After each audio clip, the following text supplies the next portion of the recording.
बड़ी खबर भिवाड़ी बैंक डकैती मामले में अपडेट अब आपको दे देते हैं। डकैती का सीसीटीवी फुटेज सामने आया है। एक्सिस बैंक में दिन दहाड़े डकैती हुई थी। हथियारों के दम पर करीब 1 करोड़ की डकैती।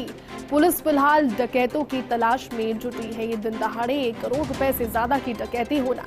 पुलिस फिलहाल अभी भी डकैतों की तलाश में जुटी है, लेकिन कहीं ना कहीं ये फुटेज जो अब पुलिस के हाथ लगी है ये काफी ज्यादा महत्वपूर्ण इस चीज के पटाक्षेप में और जो डकैत है उन तक पहुंचने में, क्योंकि देखिए हथियारों से लैस ये डकैत थे। हथियारों के दम पर ही इस वारदात को इन्होंने अंजाम दिया। एक्सिस बैंक में दिन दहाड़े लूट की इस वारदात को अंजाम दिया, जिसमें 1 करोड़ रुपए की लूट की। तो भिवाड़ी बैंक डकैती मामले में ये अपडेट है। बड़ी डकैती का सीसीटीवी फुटेज सामने आया है। एक्सिस बैंक में दिन दहाड़े डकैती हुई थी। हथियारों के दम पर करीब 1 करोड़ की डकैती करके ये लुटेरे जो आपको तस्वीरों में नजर आ रहे हैं ये वहां से लेकर चले गए। पुलिस फिलहाल इन डकैतों की तलाश में जुटी है और जगह जगह नाकेबंदी भी पुलिस ने कराई। ज्यादा जानकारी के साथ में स्थानीय संवाददाता सुरेंद्र फोन लाइन पर जुट गए। सुरेंद्र, एक अपडेट आई है लूट से जुड़े हुए मामले में। बैंक में जो लूट हुई थी उसमें ये जानकारी है कि सीसीटीवी फुटेज अब पुलिस के हाथ लग गई है। क्या फिलहाल पुलिस कह पा रही है, कितना क्लोज और पहुंच रही है डकैतों के? जी देखिए, बिल्कुल लगातार जिस तरह से कल पुलिस अधीक्षक से हमारी बात हुई तो रेंज आईजी भी मौके पर पहुंचे थे, तो उन्होंने एक संदेश जरूर दिया था, एक इशारा जरूर किया था कि जो गैंग है जिसने इस वारदात को अंजाम दिया है वो कहीं ना कहीं उसकी पहचान कर ली गई है और बहुत जल्द पुलिस की वो गिरफ्त में वो लोग होंगे।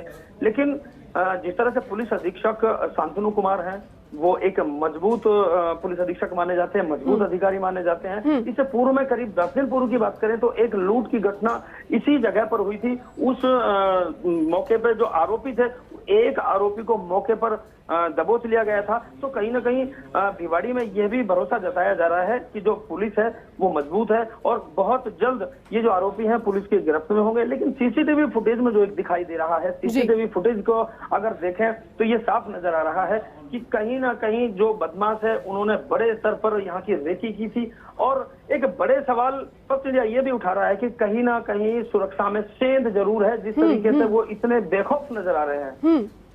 बिल्कुल सुरेंद्र, निश्चिंत नजर आ रहे हैं और बेखौफ भी नजर आ रहे हैं। लेकिन सवाल ये उठता है कि इतनी बड़ी लूट की वारदात को अंजाम देने के बाद जब नाकेबंदी हर एक क्षेत्र में की गई, उसके बाद में क्या सुराग अब तक लगा? ऑलमोस्ट 24 घंटे का समय बीत चुका है।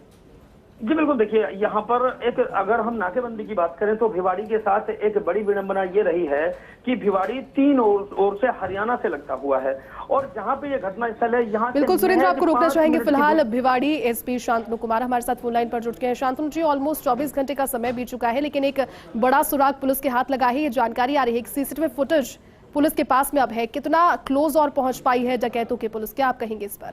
मैम, मैं ये आपको बता सकता हूँ कि इन्वेस्टिगेशन के सारे पहलू इसमें लिए जा रहे हैं और एक अच्छा सुराग हमने लिखा है। उनका जस्टिस प्रूफ था, उसके बारे में हमें आइडिया लगा है। हमारी टीम जो है वो अपने हरियाणा, उत्तर प्रदेश और जो पड़ोसी राज्य हैं एनसीआर के, उनके अंदर वहाँ पे भेजी हुई है मैंने, और मुझे पूरा विश्वास है कि हम जल्दी ही इसमें कामयाबी प्राप्त करेंगे। बिल्कुल। शांतनु जी, क्या आपको लगता है अभी पूरा आपने केस समझा, आप कहाँ की ओर गए होंगे? क्योंकि नाकेबंदी भी कल तुरंत हो गई थी जैसे ही जानकारी सामने आई थी, और भिवाड़ी के रास्ते जिस तरह से अभी संवाददाता सुरेंद्र हमारे सहयोगी जानकारी दे रहे थे कि हरियाणा से बहुत जुड़ते हुए रास्ते हैं, तो क्या वहाँ पर भागे होंगे? इस पर कोई इनपुट अभी आपके पास?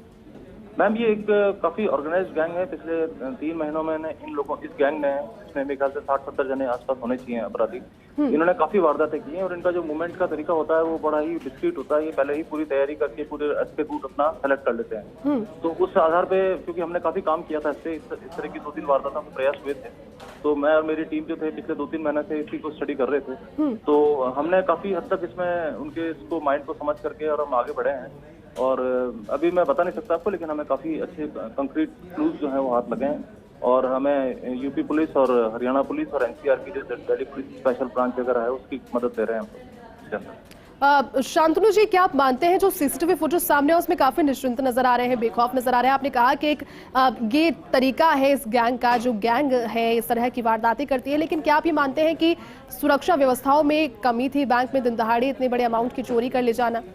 मैम, इसमें मैं कहना चाहूंगा कि पिछले 2-3 बार एक्सिस बैंक के मैनेजर को तो मैंने पर्सनली बुला के भी मैंने उसको पाबंद किया था कि अपने आप की आपकी सिक्योरिटी बिल्कुल जीरो है। वहाँ पे जो इतना बड़ा ट्रांजैक्शन होता है, ये एक्सिस बैंक की जो ब्रांच है भिवाड़ी के अंदर, इसमें डेली का ट्रांजैक्शन मतलब करीबन 100 करोड़ के आसपास का हो जाता है। तो मैं पर्सनली इसको मैं जानता था, इस मैनेजर को मैंने बुला के भी कहा था, लेकिन इनकी बैंक की पॉलिसी थोड़ी सी चेंज होने में टाइम लगता है। तो ऊपर के लेवल पे भी जो स्टेट लेवल पे जो रिव्यू कमेटी होती है उसके अंदर भी बात उठी थी।